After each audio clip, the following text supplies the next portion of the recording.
It became clear to these early hunter-turned conservationists that to control hunting in Serengeti would be futile without the creation of a protected area.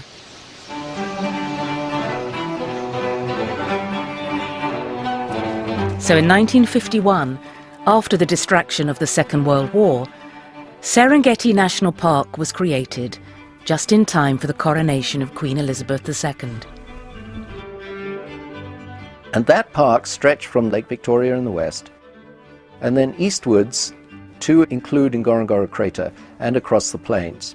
So it was largely an east-west oriented park. But this new national park included people. There was still human settlements. The Sukumas were still present, the Ngoreme, Kuria, and the Maasai, but their activities were seriously curtailed.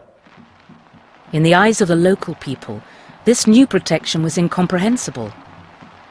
What once belonged to everyone now became Shamba la Bibi, the Queen's Field. Shamba la Bibi maana yake ni mke wa mfalme. Maana yake ni kwamba bibi yangu, namuita bibi yangu. Sasa walipokuja kwetu sisi tukawa tunamuita bibi. Anasema lazima bibi yangu apate shamba. Not to say the Queen wouldn't allow them into her field, at first anyway. Now, the concept of a national park was actually quite alien to the British government. The interesting thing is that they had in mind that local people could and had lived with wildlife, and therefore all you had to do is set these areas aside so they would not be invaded by settlers and they would not be hunting areas, and everything would be fine. It simply didn't work. What had been a low-level subsistence hunting now became more a commercial hunting, because the towns were growing, there was an urban African population with a demand for meat, and so the call went out to the bush, we need meat. And where was the largest source of free meat? The Queen's Field. It was just a question of taking traditional methods and scaling them up. Actually, what was far more effective was the line trap, the miles and miles of traps that people laid, and the pit traps and many other traditional means of killing animals, which were now multiplied by a factor of 10 or 20. Those became extremely effective. At the same time, modernization was also challenging the colonials' harmonious view of the pastoral population. The government's own vaccination programs had all but eradicated rinderpest, and as the Maasai in particular began to move back into lands that they traditionally used, they too were beginning to exert a new level of pressure on the wild. The role of local people as a dominant force in the environment could no longer be brushed aside. The scene was now set for the prevailing image of the African landscape to evolve once more. It's in the films of another couple, Armand and Michaela Dennis, that this next reinvention of wild Africa first appears. In Below the Sahara, the modern picture of a fragile paradise threatened by evil man first came into popular culture. Below the Sahara represents this transformational shift in the representation of Africa to one of ecological splendor and really to seeing man as a threat. Flying over game country is the best way to realize the wealth of wildlife which still survives in immense Africa. You feel as if the pages of time had been turned back to a more primitive age, when animals roamed the tropical earth in their countless thousands, before man the enemy, man the ravager and destroyer had been born.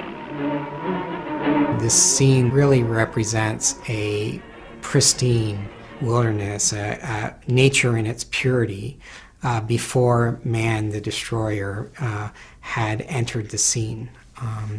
And that really sets up this dichotomy, if you will, between humans versus nature, that humans can't exist alongside nature, and that humans are always a threat, and that nature needs to be protected from them. The Dennises were, by now, part of a growing international movement that saw the future for African wildlife only in the separation of pristine Africa from the dark forces of humanity.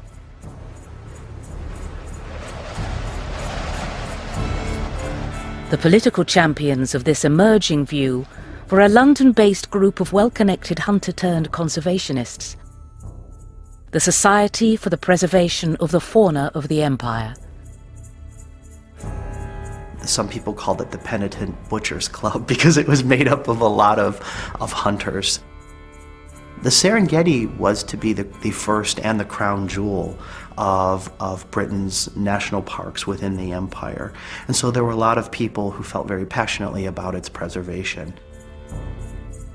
The SPFE now looked for a way to enforce their growing conviction that the Serengeti should be freed from the threat of humanity for the future.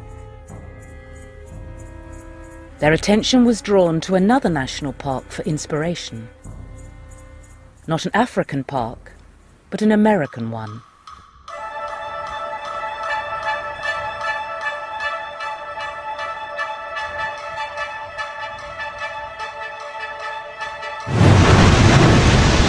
Yellowstone, the world's first national park, had itself been through a difficult history of uncontrolled poaching and conflict over indigenous rights, and had long before established the precedent that human rights and conservation don't mix.